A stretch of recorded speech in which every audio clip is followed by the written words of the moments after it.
नमस्कार, लोकल खबर में आपका स्वागत है। बात करेंगे जन्माष्टमी की। जन्माष्टमी कब है?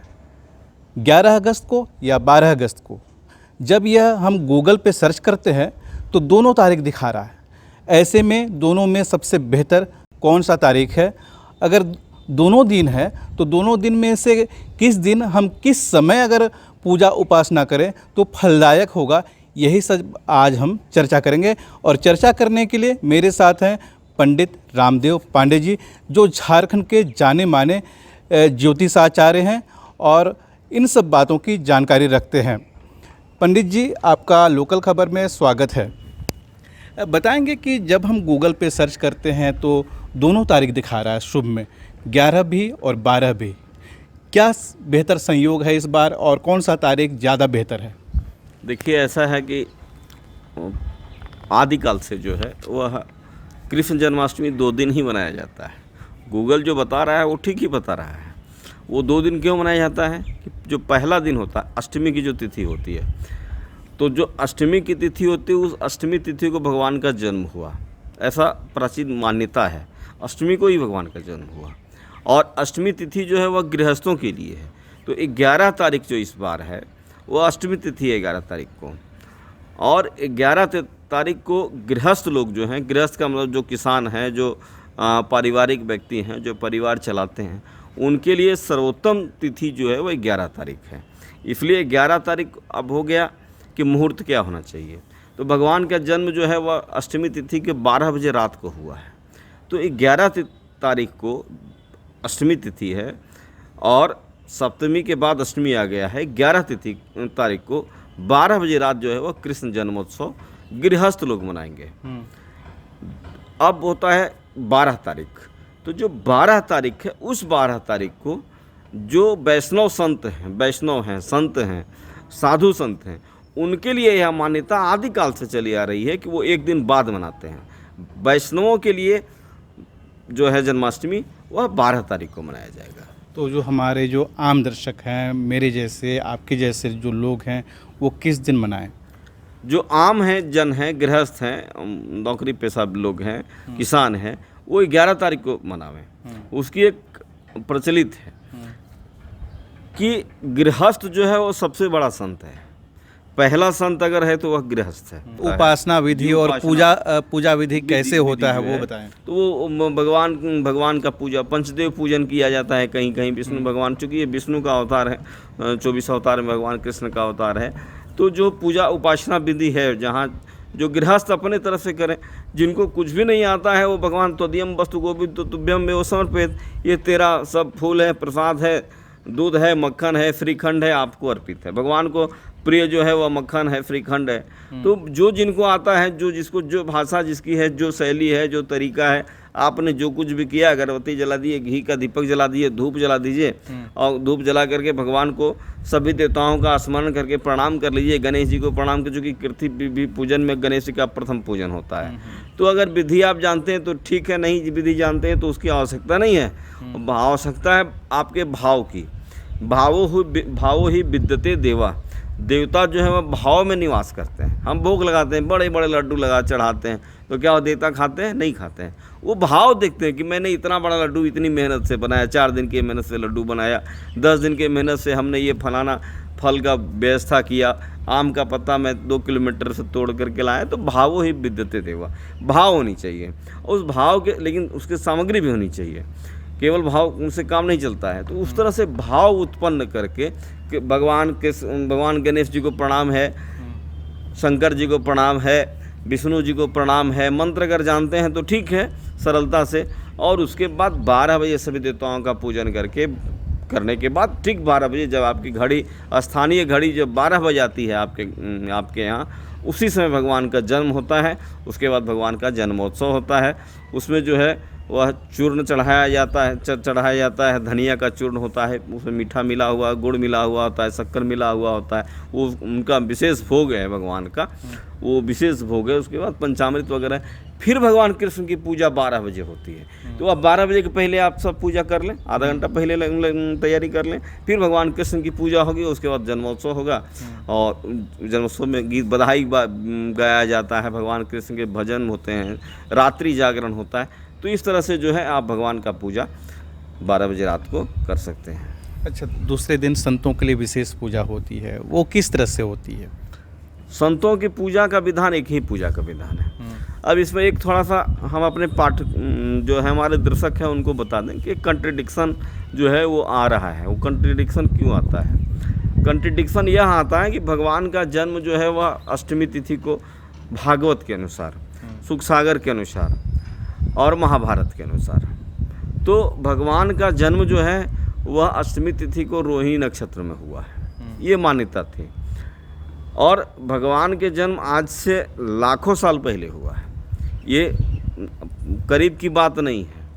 हमारे जो इतिहासकार हैं, जो विदेशी इतिहासकार हुए, उन्होंने माना कि भगवान का जन्म जो है वह आज से लगभग 10,000 साल पहले हुआ। तो आप लाखों साल को मान के चलें, भारतीय मान्यता या मेरी मान्यता है, मैं जहाँ तक अध्ययन किया हूँ किताबों का, मेरे सारे तर्क हैं उस पर।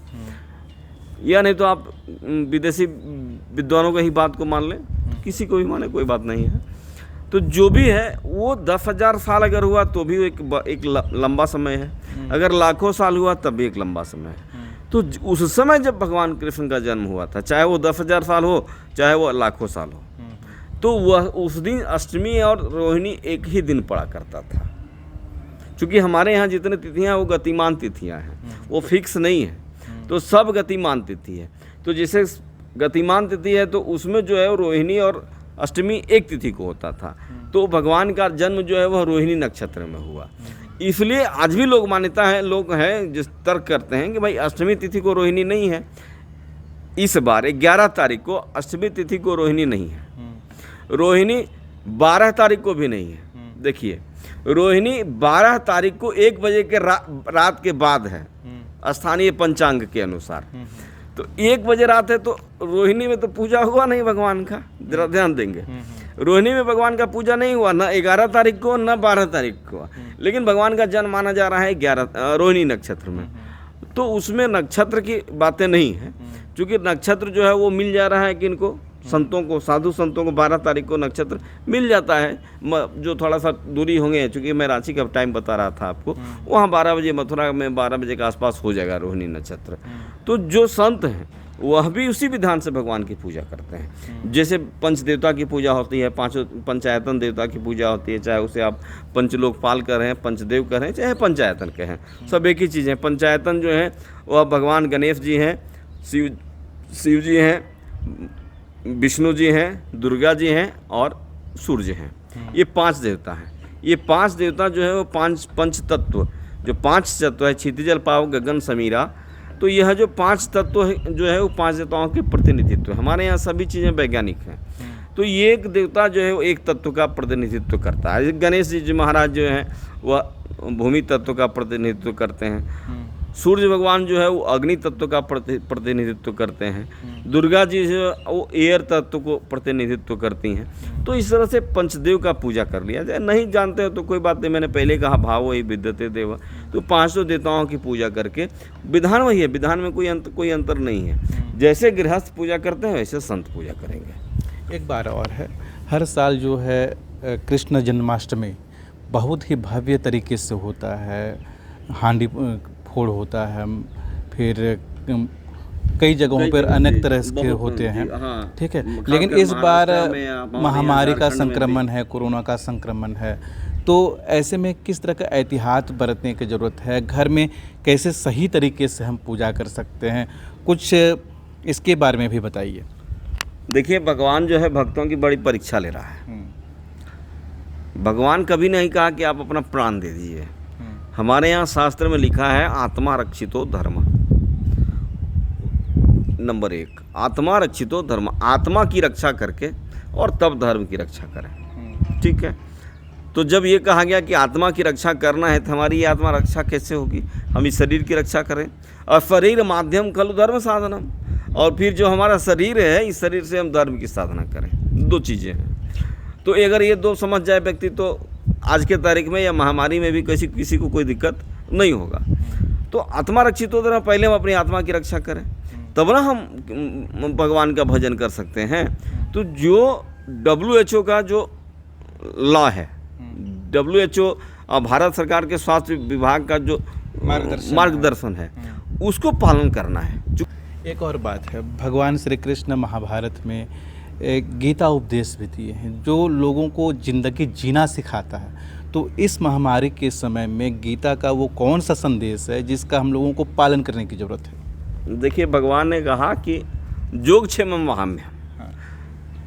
भगवान ने जो चीज़ें कहा, अगर आप दुनिया के सबसे बड़े कैरेक्टर को देखना है, दुनिया का सबसे बड़ा कैरेक्टर अगर कोई है तो वो कृष्ण का कैरेक्टर है। और कृष्ण का कैरेक्टर को पढ़ने के लिए आपको महाभारत के 1 लाख श्लोक पढ़ने होंगे, तब कृष्ण का कैरेक्टर समझ में आएगा।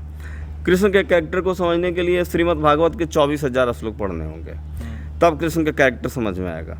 कृष्ण के कैरेक्टर को समझने के लिए हरिवंश में लगभग 18,000 श्लोक है, तब आपको कृष्ण का कैरेक्टर समझ में आएगा। कृष्ण का कैरेक्टर केवल एक किताब के पढ़ने से समझ में नहीं आता है।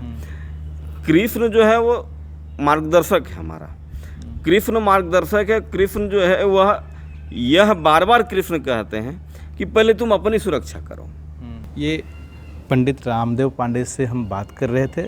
इन्होंने कई महत्वपूर्ण जानकारी दी और आज हमें ये देखने की ज़रूरत है, जब कोरोना काल है तो श्री कृष्ण जी का जो जीवन है वो हमारे लिए बहुत मायने रखता है। उनके शिशु अवस्था से ही आसुरी शक्तियों का जो संहार कृत्य आए, तो निश्चित रूप से आज हमारी ज़िंदगी में जो आसुरी शक्ति है वो कोरोना वायरस के रूप में आया है और आज हमें सबको एक श्री कृष्ण की तरह से इसका मुकाबला करना है और जो गाइडलाइंस बने हुए हैं उसका पालन भी करना है। हमने इनसे ये जाना कि श्री कृष्ण जन्माष्टमी का शुभ मुहूर्त कब है, जो कन्फ्यूजन था वो दूर हो गया है। इसी तरह की और भी महत्वपूर्ण जानकारी आप लोगों तक पहुंचाएंगे। आप देखते रहिए लोकल खबर।